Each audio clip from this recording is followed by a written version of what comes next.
अब आते हैं अगले सवाल पे और यहाँ पे है वरुण बेवरेजेज। तिमाही नतीजों के बाद यहाँ पे उल्टा किस्सा हो रहा है। अभी हम एसबीआई कार्ड्स की बात कर रहे थे ना कि नतीजों में जोश नहीं है लेकिन शेयर में खूब जोश है। यहाँ उल्टा हो रहा है।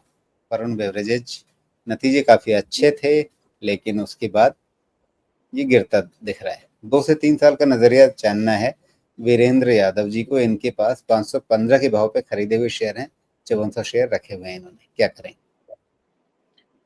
एक्चुअली ये वाला जो गर्मी का मौसम जा रहा है ना, इसमें बहुत सारी ऐसी चीज़ें हो रही हैं जिसमें कंक्लूज़न निकाला नहीं जा पा रहा है। चाहे वो एसी हो, कूलर हो, क्या नहीं बिक रहा है वो समझ नहीं आ रहा है। चाहे वो आपका कोल्ड ड्रिंक्स हो, ये सारे वाले बिज़नेस थोड़े से कनेक्ट देखिए, नहीं हो पा दिल्ली रहे हैं। में तो ये लू चलने वाला समय होना चाहिए था और यहाँ पे कई बार होता है कि हमें एसी चलाने की ज़रूरत नहीं होती और अगर बहुत आराम से पंखे में काम चलता है और पंखे में कई बार लगता है कि अच्छा थोड़ा बंद कर दें क्या 2-4 मिनट के लिए।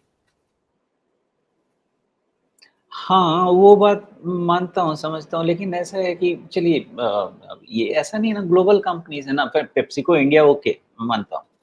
लेकिन वैसे मैंने एसी कूलर बोला, तो ऐसा नहीं है कि हमारे वाले एसी वाले भाई लोग एक्सपोर्ट नहीं करते हैं, कूलर वाले एक्सपोर्ट नहीं करते हैं, उनका एक्सपोर्ट मार्केट भी तो उसको भी बिल्ड कर रहे हैं वो लोग।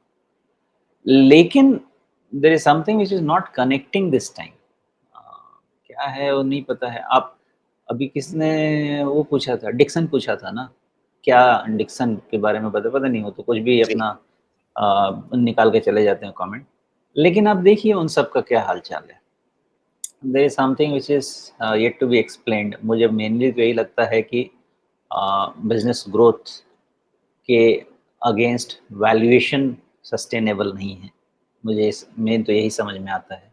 सेम सिचुएशन आपके पास इनफैक्ट क्या नाम है इसका वरुण बेवरेजेज़, इसमें भी सेम सिचुएशन ही मुझे लगता है। वरुण बेवरेजेज़ में उससे भी ज़्यादा बड़ी कहानी क्या थी ना, आप इसके चार्ट को सीधा मंथली ले आके देखिएगा और इसका जवाब आपको मिल जाएगा कि कितनी राइज़ और कितना राइज़ हो चुका है। मतलब डबल डिजिट से लेके ये कहाँ तक जा चुका है। और उसमें बहुत सारे शेयर स्प्लिट हो के कॉर्पोरेट एक्शन लाके ये भी हुआ था। इसका करेक्टिव फ़ेज़ अभी तक ख़त्म होने का कोई इंडिकेशन नहीं है मेरे पास। आई हैव नो क्लू इस पे। एक चीज़ हो सकता है राजीव जी कि ऐसे वैल्यूएशन में, जैसे मैं बार-बार कहता हूँ, आपका पैसा ना डूबे ओके, लेकिन ना बने इसकी पॉसिबिलिटी भी रहती है। तो क्या हमें वैसा काम करना है कैपिटल मार्केट में? वरुण बेवरेजेज़ में भी मुझे लगता तो नहीं है कि अभी इसका करेक्टिव फ़ेज़ कंप्लीट हुआ है। फॉर दैट मैटर एक चीज़ जो ध्यान रखना है, अगर 460 के नीचे अगर ये 2-4 दिन का भी क्लोज़ दे दे, तो आप मान के चलिए कि ये जो लोअर हाई का पैटर्न है, this is getting ready for a newer low. Okay, कैसे समझना है वो बता रहा हूँ। 460 के नीचे 4-5 दिन का तो क्लोज़ अगर मिल जाता है, 3-4 दिन का भी मिल जाता है, ओके है। देन ये लार्जली क्लियर रहेगा। 460 के को थोड़ा-सा ना 450 पे ले ही लीजिए फॉर सेफ्टी रीज़न।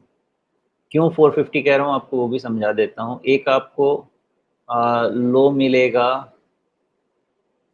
454 का, ओके, थोड़ा लेफ्ट साइड में 454 का लो मिलेगा। डेट बताऊँ? 1 मिनट रुकिए। 4 ये शायद आप 19 फरवरी की बात कर रहे हैं। मैं वही ढूँढने की कोशिश कर रहा हूँ। हाँ, फरवरी कौन-सा बोला आपने? 19 फरवरी। हाँ, हो सकता है 19 फरवरी। यू आर राइट, ठीक है। तो उस लो से थोड़ा मैं मैच करने की कोशिश कर रहा हूँ कि अगर मान लीजिए कि वहाँ पे पैरेलल आता भी है, क्योंकि वहाँ पे जब आप रखेंगे ना, तो आपको पहले भी उस पैटर्न में सपोर्ट मिलता जाएगा। वहाँ से आपको ब्रेकआउट भी मिलेगा और वो ब्रेकआउट आपको मिलेगा नवंबर 2023 का। तो इस हिसाब से ये एक प्लेस ऐसा बनता है कि एक बार थोड़ा-सा वॉच करना चाहिए, अगर मुझे प्रीएम्प्ट करना है कि क्या ये लोअर लो के फॉर्मेशन में जा सकता है। तो लोअर हाई तो बन चुका है और जब तक वो नेगेट नहीं हो तब तक कोई रीज़न नहीं है मेरे पास पॉजिटिव होने का।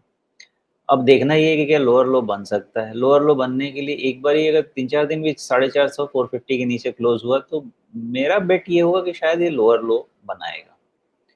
और अगर लोअर लो बनाएगा तो फिर एक पैटर्न नीचे लेके जाएगा इसको, और वो पैटर्न नीचे लेके जाएगा तो जहाँ से चाल आई थी व्हिच इज़ अराउंड 375 के आसपास से चाल आई थी इसकी। तो कहने का मतलब ये नहीं है कि वहाँ चला जाएगा, मतलब है कि स्टेप वाइज़ इवैल्यूएशन करना पड़ेगा। सिचुएशन अभी ऐसा है कि करेक्टिव फेज़ मुझे खत्म होता हुआ दिख नहीं रहा है। खत्म होने के लिए लोअर हाई खत्म होना ज़रूरी है, और फर्दर करेक्शन के लिए 450 के नीचे 2-4 3-4 दिन का तो क्लोज़ ज़रूरी है। तब शायद कुछ डिसीज़न उसमें लिया जा सकेगा। As of now I think ये कंसोलिडेशन में ही माना जा सकता है। जी। तो वीरेंद्र यादव जी ने 515 पे ले रखा है। सोमेश जी ने बहुत विस्तार से जो अलग-अलग लेवल्स हैं, क्या स्थितियाँ बन सकती हैं, उसके बारे में समझा दिया। उसके हिसाब से वीरेंद्र जी अपनी रणनीति बनाइए। हालाँकि 2-3 साल का आपका नज़रिया है तो बहुत एकदम से रोज़-रोज़ वाले मूव्स में आपको नहीं घबराना चाहिए, लेकिन फिर भी सोमेश जी ने तो काफ़ी नीचे के स्तरों तक कहाँ क्या स्थिति बन सकती है उनके बारे में बता दिया। उसके हिसाब से आप अपनी रणनीति तय करिए। जैसा हम अपने हर कार्यक्रम में कहते हैं कि यहाँ पर जो भी चर्चा हो रही है, इसको आप एक इनपुट की तरह से लीजिए और उसके आगे अपना रिसर्च, अपनी खोजबीन, अपनी पढ़ाई-लिखाई भी साथ में ज़रूर कीजिए। उसके हिसाब से अपना फैसला लीजिए, एक इन्फॉर्म्ड डिसीजन लीजिए। हमारी यही कोशिश होती है कि आपके सामने सारा पर्सपेक्टिव रख दिया जाए, जहाँ संभव हो फंडामेंटल, जहाँ संभव हो टेक्निकल, और जहाँ संभव हो वहाँ दोनों तरीके से पूरी तस्वीर आपके सामने रखी जाए, जिससे आप खुद अपने स्तर पर एक फैसला लेने में सक्षम हो सकें। यहाँ पर आपको बाय और सेल टिप्स सोमेश जी नहीं दे रहे हैं, वो आपको सक्षम बना रहे हैं कि आप अपने स्तर पर एक अच्छा फैसला खुद ले सकें।